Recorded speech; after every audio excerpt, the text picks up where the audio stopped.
Olha, bom dia mais uma vez. Este programa tem um título que é O que sobra quando as raízes são esquecidas. O título não é meu, é retirado de um artigo de opinião que o cardeal, que o Uhum. patriarca de Lisboa, Dom Rui Valério escreveu aqui no Observador.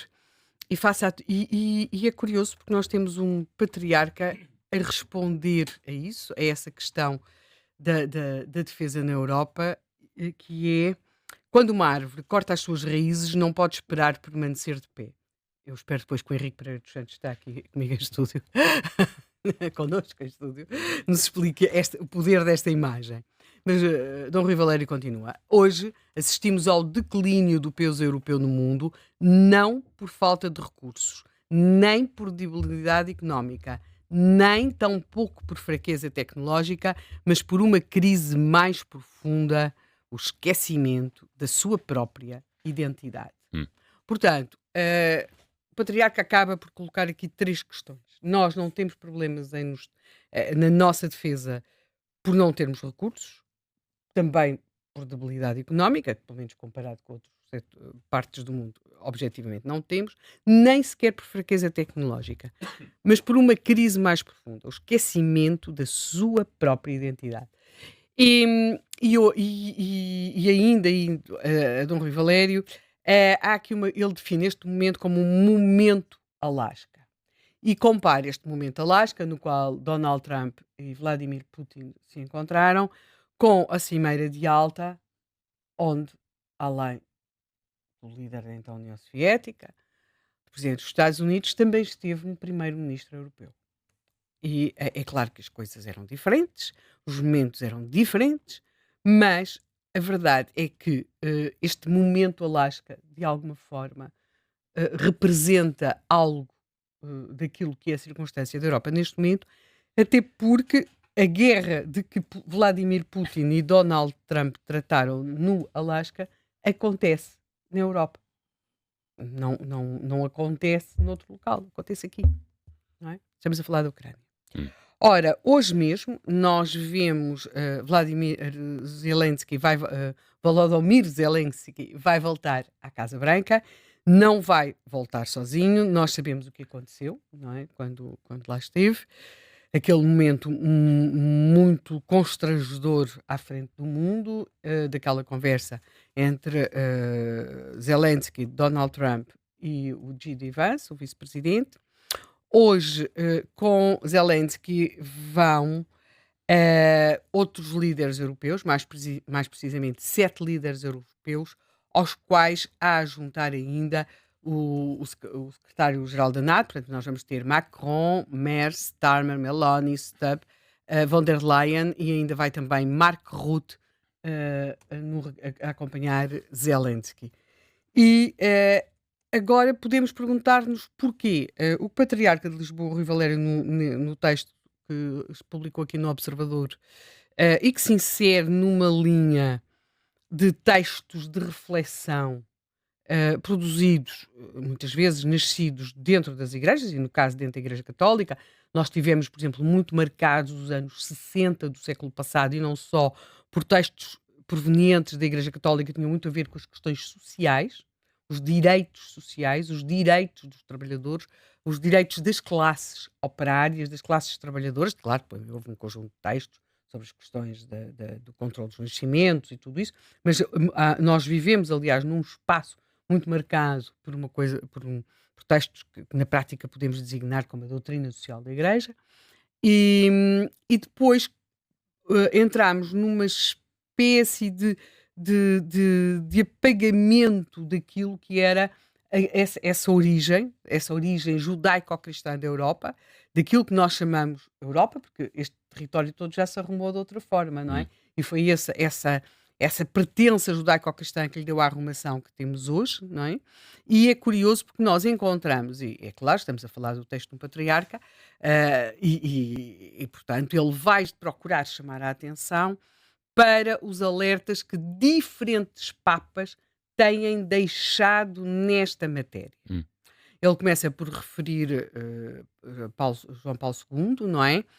Que terá dito, isto acontece muito quando se estava a debater a questão da Constituição Europeia, e logo aí surge uma grande discussão se deve ou não haver referência nessa Constituição Europeia às origens cristãs daquilo que hoje designamos como Europa, continente europeu, e esta arrumação destes países, o que é que eles terão em comum, portanto, esta questão da referência à fé cristã. Uhum. E aquele que agora já é São João Paulo II terá dito: o velho continente tem necessidade de Jesus Cristo para não perder a sua alma e para não perder tudo o que o fez grande no passado. Depois, Dom Rui Valério vai a Bento XVI, e note-se que Bento XVI, o próprio nome que ele escolheu, que Ratzinger escolheu para si como Papa, remete para aquilo que é uma ordem religiosa muito importante na constituição daquilo que é Europa, como a entendemos, e Ratzinger, Papa Bento XVI, quando discursou no Bundestag na Alemanha, ele diz: a cultura da Europa nasceu do encontro entre Jerusalém, Atenas e Roma. Do encontro entre a fé no Deus de Israel, a razão filosófica dos gregos e o pensamento jurídico de Roma. Este tríplice encontro forma a identidade íntima da Europa. Fim de citação. E conclui Dom Rui Valério: sem a visão de transcendência, as cadeias de significado rompem-se e a cultura degrada-se em utilitarismo. Utilitarismo é aquilo que nós vemos, que nós estamos a ver neste momento nas relações internacionais, não é?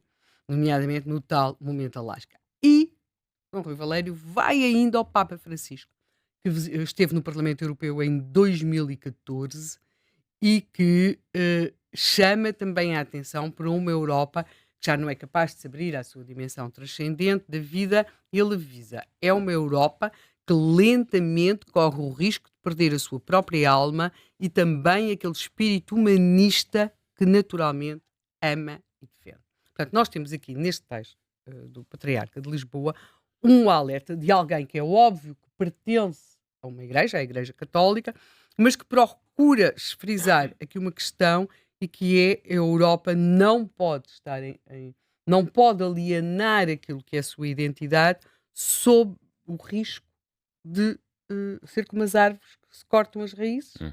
e que, portanto, morrerão. Não sei se morrem de pé ou não, ou se caem. O Henrique depois poderá explicar o que é que acontece às árvores quando se lhes corta as raízes.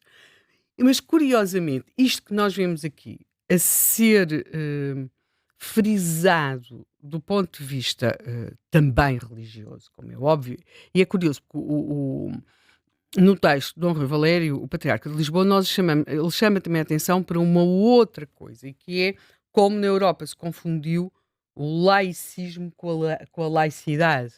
Ah, ah, ah, e se entende que ser neutro é não ter, é fazer de conta ou não ter convicções. Ora, antes, Ou pelo pelo menos contrário, não as mostrar. ou pelo menos não as mostrar. Esta crença dentro de portas, não é? E isso, aquilo que fez a Europa grande foi quando ela não tinha as suas crenças e as suas convicções e a sua história dentro de portas, antes pelo contrário. Portanto, esta ideia de que a tolerância nasce da anulação, não só não é verdade, como está a traduzir precisamente no contrário. Está a traduzir-se na intolerância e na brutalidade. Hum. Uma bruteza que, no sentido quase camoniano do termo, que muitas vezes está presente no dia a dia da Europa. E aí chegamos a um senhor que não tem nada a ver. Aliás, penso que até é canadiano de nascimento, nasceu no Canadá, mas agora é professor no King's College, é o David Betts. Penso que ele nasceu no Canadá, e que veio chamar a atenção. É claro, ele é professor de estudos de estratégia, de guerra, e espero eu que também de paz. E ele veio chamar a atenção que nós vivemos numa ilusão no mundo ocidental, e aqui está muito a falar, não está a falar apenas da Europa, hein? Aí já está por os Estados Unidos, de que sociedades modernas, democráticas e prósperas nunca poderiam cair no caos. E ele diz que não, que isso pode não ser bem assim, porque nós destruímos alguns daqueles que eram as linhas estruturais destas sociedades democráticas prósperas e que, aliás, fizeram delas democráticas, prósperas e tolerantes. Ou seja, que era o facto de serem sociedades que tinham um propósito comum, uma história comum, e em que os povos se identificavam com essa história, com esse propósito comum, com essa cultura comum. E ele defende que em países como, por exemplo, será o caso da França ou até o caso do Reino Unido, também dos Estados Unidos, nós podemos chegar a situações, e aí o senhor é professor de estudos de guerra, sobre estudos de guerra, não é? Que há climas de larvares de guerra civil em países como o Reino Unido, como a França e também como os Estados Unidos. E porquê? Porque as sociedades ocidentais os seus povos partilhavam um sentimento de identidade e herança comuns.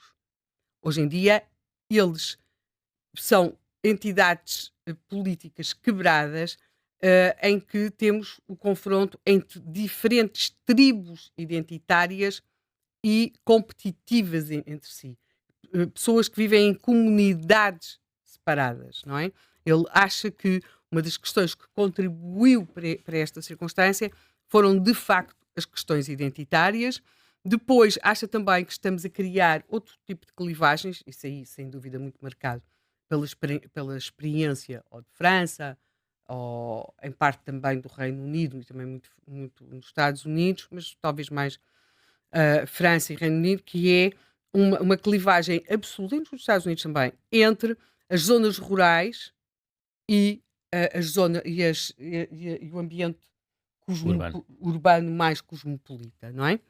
Isto em França também muito marcado, depois por zonas em que há ou não há presença de imigração, há ou não há presença de algum tipo de problemas e que podem levar, pois ele cruza isto pelos resultados eleitorais e faz quase que uma clivagem no país desta clivagem. E, portanto, ele acha que esta perda esta passagem de sociedades que se viam como povos de Estados bem ou mal governados, mas isso era outra questão, mas os governos mandam-se embora nas democracias, para sociedades tribalizadas em comunidades e que vivem em guerra com a sua própria história, cria situações de deslaçamento do Estado. Aliás, o David Batts diz que vivemos numa espécie de stress ou fadiga civilizacional. Tu que sabes mais francês do que eu, détresse. Détresse. Como é que traduzimos détresse? Cansaço? Confesso que essa apanhou-me aqui despercebido. Pois, mas o problema Ricardo Ferreira Reis, bom dia. Olá, viva, bom é dia. que nem tudo... Distress. Pois, mas é que não é bem necessariamente a mesma coisa, não é? Mas pronto, há aqui uma... Sim, é fadiga. Uma fadiga, sim. uma fadiga. Fadiga, é sem dúvida o termo, mas uma fadiga aqui... Desgaste. Um desgaste. E ele dá o exemplo, por exemplo, isto tem muito a ver depois já com a França, não é? Que é, e até citando aqui estudos até de militares também, nós vivemos muito em cidades muito enormes, onde muitas vezes em determinadas zonas o Estado perdeu a capacidade de se fazer respeitar, tornando-se um grande ator, tornando-se os nossos dirigentes políticos grandes atores na cena internacional, mas depois não conseguem ir a determinadas zonas do seu próprio país, e depois dá o exemplo, por exemplo, de um crescimento de algo que é sintomático, a opção entre, como se nós tivéssemos uma sociedade a duas velocidades. Eu sei que isto é um assunto, diz muito aqui outra pessoa que está no estúdio, que é o Henrique Pereira dos Santos, que são sociedades duais. Se nós repararmos o crescimento da segurança privada, não é? Quase como um sinal desta elite muito cosmopolita que se move no mundo internacional, rodeados muitas vezes pelos seus seguranças. E, portanto, aqui nós estamos com dois textos completamente diferentes. Portanto, estás a falar de pessoas que se movimentam na Quinta Avenida, mas não pisam as terras da Pampilhosa da Serra. Não necessariamente. Não necessariamente, Ricardo. Ou que estão em Lisboa, que estão em Lisboa Não usam não, um SNS, não não, usam a escola pública, não Não vão usam os ao- transportes não usam os públicos. transportes usam os transportes públicos. públicos, não é? Ou que vão, por exemplo, a determinadas zonas de Lisboa ou do Porto ou de qualquer outro sítio do país, mas vão em determinados momentos, não é? Também há alguns na Pampilhosa da Serra. Isso. Pronto. E esta dualidade. Citei-a Pampilhosa da Serra, Santos Primor para a Pampilhosa da Sem Serra, qualquer Devia ter dúvida. sido obviamente. Armação de Pera. Isso. Mas é uma terra com belo nome, Pampilhosa Exatamente. da Serra. É assim, senhor. Sim, senhor, não é? E muito bonito. Exatamente. Durante algum tempo nós tínhamos sempre aquela coisa dos alguidares daquelas terras, que há terras com nomes bem mais complicados. Ora, o que nós temos aqui, portanto, são 2 textos que nos alertam para uma realidade que se torna muito evidente neste momento Alasca, como diz Dom Rui Valério, em que nós, Europa, nos confrontamos com a nossa fraqueza, que segundo ele nasce não da nossa falta de meios, mas da nossa falta de espiritualidade, e aqui eu uso espiritualidade de uma forma muito mais lata que a questão religiosa, e em que de facto vemos os nossos líderes europeus, hoje aliás 7, não é? A moverem-se na cena internacional, mas já com dificuldades notórias, alguns deles então mesmo muito notórios, o caso de Macron e Starmer, em contactarem com os seus povos que estão eles mesmos partidos em comunidades.